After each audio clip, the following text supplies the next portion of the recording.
श्रीमद् भगवत गीता में प्रबंधन की चर्चा हो रही थी। तो कर्म योग की बात, ज्ञान योग की बात, सांख्य योग की बात, ये सारा भगवान ने बताया अध्याय 6 तक।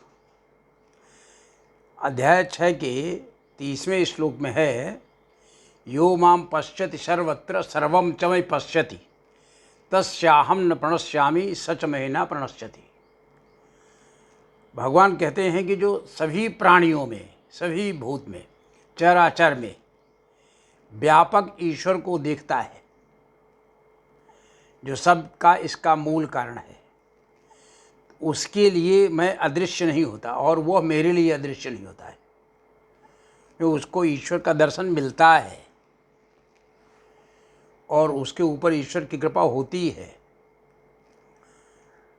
और ऐसा योगी जो श्रेष्ठ योगी है, उसके लिए 2 अक्षर ये कहते हैं 2 मंत्रों में कि सर्वभूत स्थितम यो माम भजत एकत्वमास्थितः सर्वथा वर्तमानोपि स योगी मयि वर्तते। वो एक ही भाव से ईश्वर में पूरी तरह से स्थित होकर के वासुदेव को भजता है। स भजत एकत्वमास्थितः सर्वथा वर्तमानोपि, वो वर्तमान में रहता है। स योगी में वर्तते, वह मुझ में ही वर्ता, मुझको प्राप्त करता है। आत्मौमेन सर्वत्र समम पश्यति अर्जुन सुखम वा यदि वा दुखम स योगी परमो मता। तो महान योगी कौन है? जो सुख और दुख में किसी भी प्रकार से उसको सम देखता है, बहुत विचलित नहीं होता। भगवान राम के लिए कहा गया है कि जब प्रसन्नताम न गताभिषेकस्तथा न ममले वनवास दुःखितः मुखाम्बुज श्री रघुनंदन में सदास्तु सा मंजुल मंगल प्रदा। जब चक्रवर्ती सम्राट के लिए राज्याभिषेक किया जाना था उनका, तो भी चेहरे पर प्रसन्नता नहीं थी। और जब सब कुछ छोड़ करके उनकी सौतेली माँ कैकेयी ने उनको वनवास भिजवा दिया, तो वनवास जाने पर भी उनके मुख में मलिनता नहीं आई। ये महायोग का लक्षण है। वो योगी, परम योगी, इसलिए भगवान तो योग योगेश्वर है ना, तो ऐसा योगी परम श्रेष्ठ है। ऐसे जब परम श्रेष्ठ योगी का वर्णन भगवान कह रहे हैं, तो अर्जुन कहते हैं ये तो बड़ा कठिन है। मन को इकट्ठा रख लेना, ये जो योग आप बता रहे हैं, तो एतस्याहं न पश्यामि चंचलत्वा स्थितिम स्थिराम। ये मन चंचल होने के कारण मैं इस स्थिति में नहीं पहुंच पाता हूँ, नहीं देख पाता हूँ। और मन बहुत चंचल है, बहुत दृढ़ है, और इसको हवा की तरह रोकने की तरह बहुत ही दुष्कर कार्य है। भगवान कहते हैं कि देखो ये तो बात सही है कि मन बहुत दुष्कर है, लेकिन यदि इसको कोई चाहे तो जो इसको बस में किया जा सकता है। जिसका मन संयत है वो कर सकता है, जिसका मन असंयत है, असंयात्मना योगो दुष्प्रापिति विमति। जो असंयत है, असंयत आत्मना, जिसकी आत्मा असंयत है, तो उसके लिए ये बहुत कठिन है प्राप्त करना। लेकिन जिसका जो मन में कर लिया है, बस प्रयत्नशील है, उसके लिए योगी होना सरल है। तो एक और बड़ा प्रश्न करते हैं अर्जुन,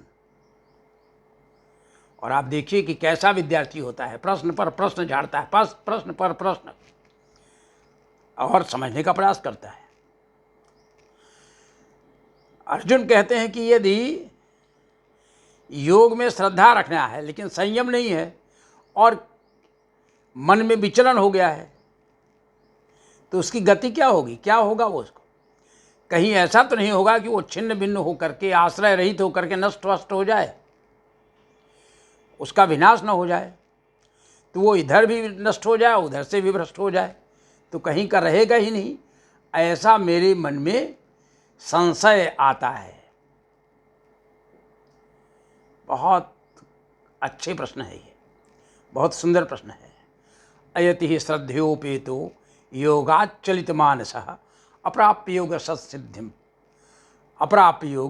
संसिद्धिम काम गतिम कृष्ण गच्छति कच्चिन्नो भय विभ्रष्ट छिन्ना भ्रमि विनश्यति अप्रतिष्ठो महाबाहो विमूढ़ो ब्रह्मणापथि। एतन में संशयम कृष्ण, मेरे मन में ऐसा संशय है कि कहीं वो नष्ट भ्रष्ट तो नहीं हो जाएगा। क्या होगा यदि योग हम नहीं साबित कर पाए? तो कितना आश्चर्यजनक जवाब भगवान ने दिया है, और बहुत अच्छा मंत्र है ये। भगवान कहते हैं कि पार्थ नैवेह नामुत्र विनाशस्तस्य विद्यते नहीं कल्याण कश्चित दुर्गतिम तात गच्छति। वह जो योग की लाइन पे चल रहा है उसका विनाश नहीं होगा, उसका अकल्याण नहीं होगा, उसकी दुर्गति नहीं होगी, बिल्कुल नहीं होगी। और होगा क्या? योग की दिशा में चलने वाले को, योग की साधना करने वाले को, योग में जीवन जीने वाले को प्राप्य पुण्य कृताम लोकान उषित्वा शाश्वती समा शुचि नाम श्रीमताम गेहे योग भ्रष्टो हो जाए। जो योगस्थ हो रहा है उसको, योगस्थ को फिर से समझना है कि गीता संपूर्ण योग शास्त्र है, और योग शास्त्र का मतलब ये हुआ कि उसको क्या नहीं मिलेगा। वेद में एक जगह कहा गया है, लघुत्तम आरोग्य अलोलुपत्वम वर्ण प्रसादम स्वर सैष्ठवम चा। मतलब कि योगी के शरीर में हल्कापन आएगा, आरोग्य रहेगा, बीमार नहीं पड़ेगा वो, अलोलुपता आएगी, लोलुपता समाप्त हो जाएगी, वर्ण प्रसाद, चेहरे में चमक रहेगी, वाणी में तेज रहेगा,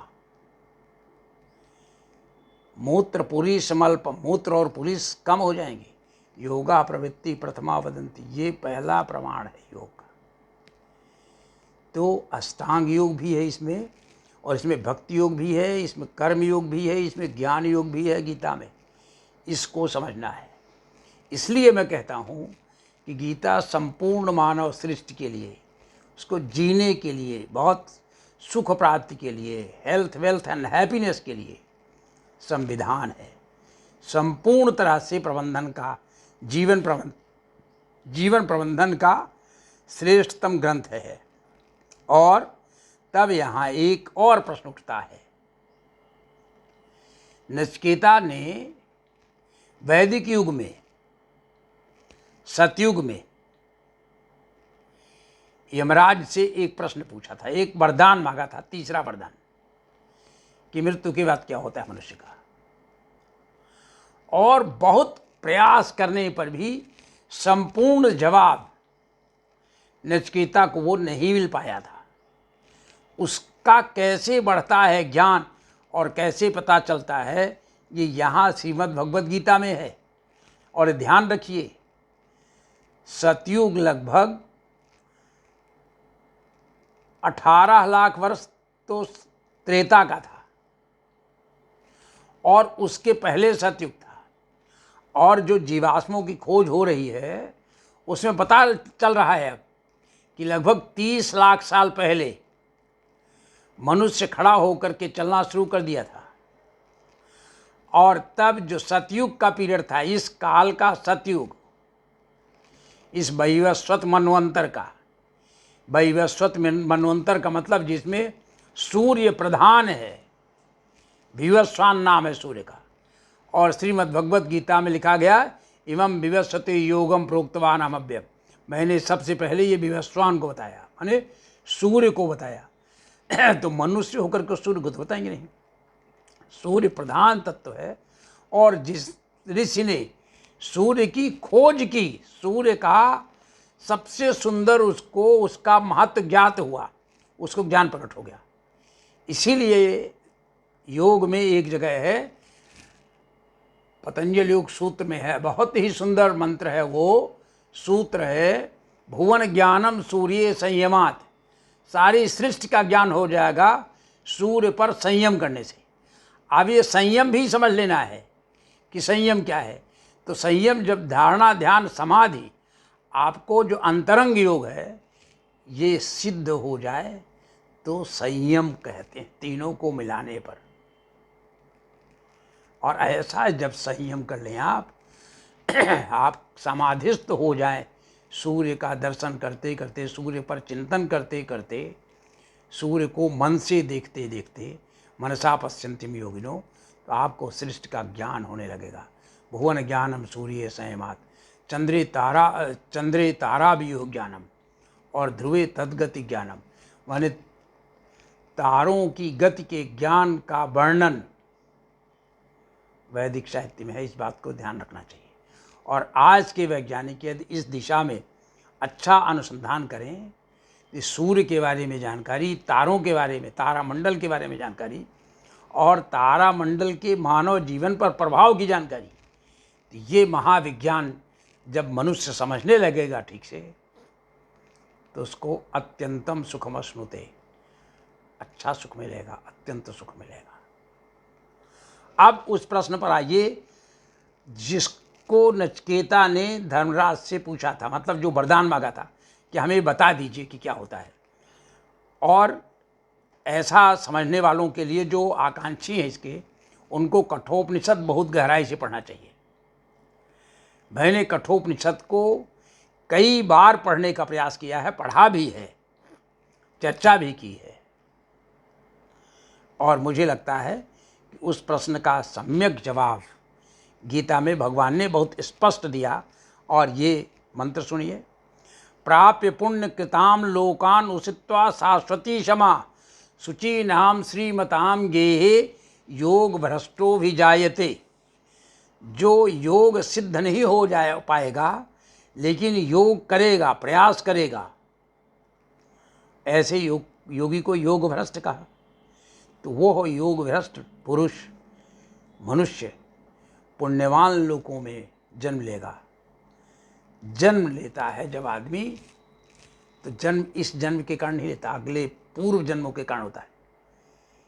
कोई जीव राजा के यहाँ, कोई जीव महारथियों के यहाँ, कोई जीव बहुत अच्छे घरानों में, धर्मशील, गुणवान, गुणज्ञ, महान विद्वानों के घर में, और कोई बेचारा बहुत दरिद्र, बहुत गंदे लोगों के घर में कोई दूसरे जीव जन्म लेता है। ये सारा जवाब मनुष्य के इस जीवन के चिंतन को संभालने के लिए है, और इससे रास्ता मिलता है। भगवान कहते हैं अथवा योगिना में व कुले भवति धीमताम, अथवा वो जो योगी है और जो योग का प्रयास कर रहा है, जो कर्म का प्रयास कर रहा है, सन्यासी च योगी च, कौन? अनासिता कर्म फलम कार्यम कर्म करोति, जो अनासित होकर के संन्यास भाव से, कर्म संन्यास से,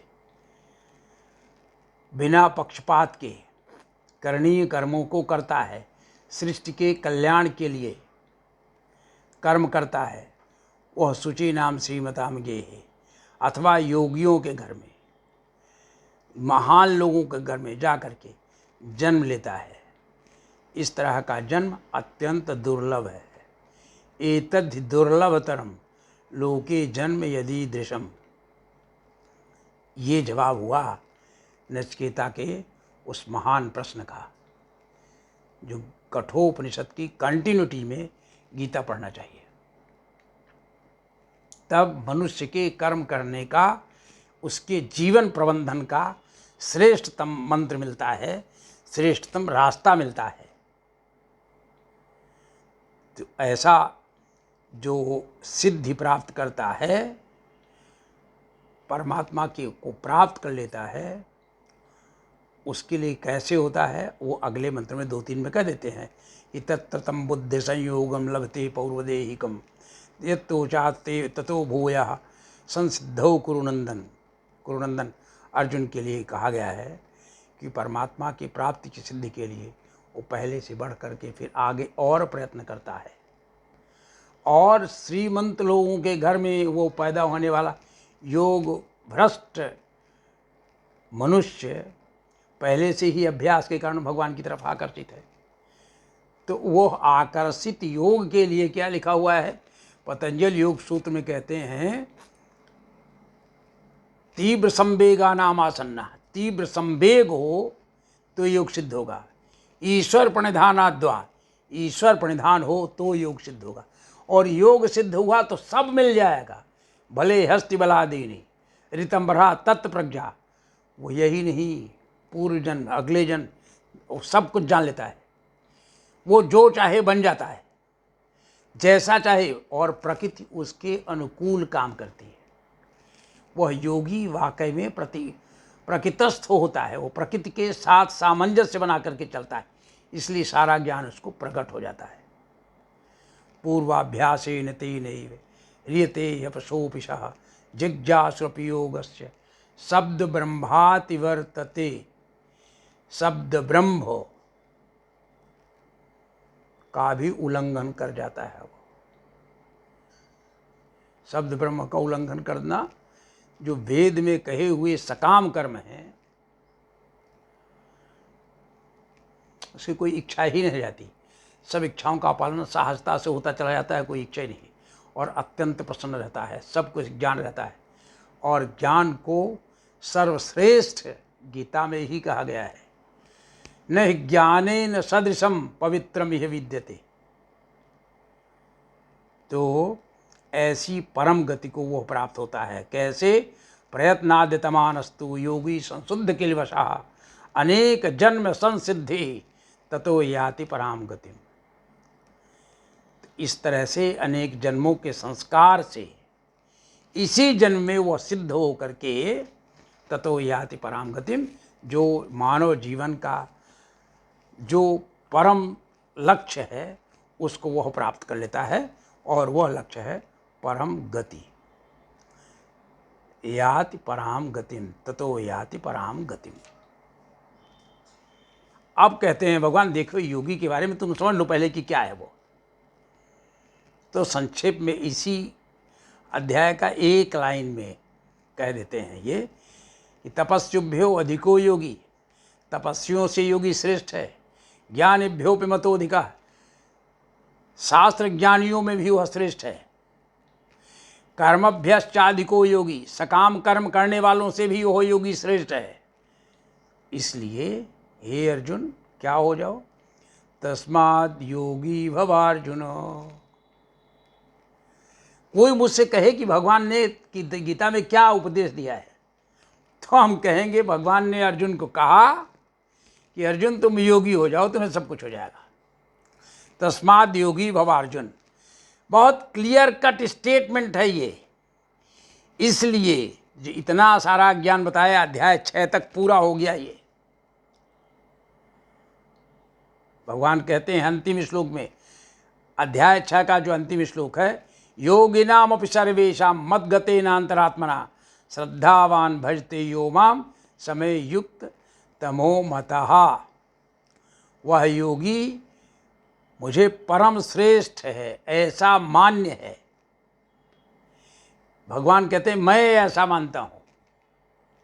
मेरा जो सर्वाधिक प्रिय है, जो सर्वसे श्रेष्ठ है, वो कौन है? वो योगी है।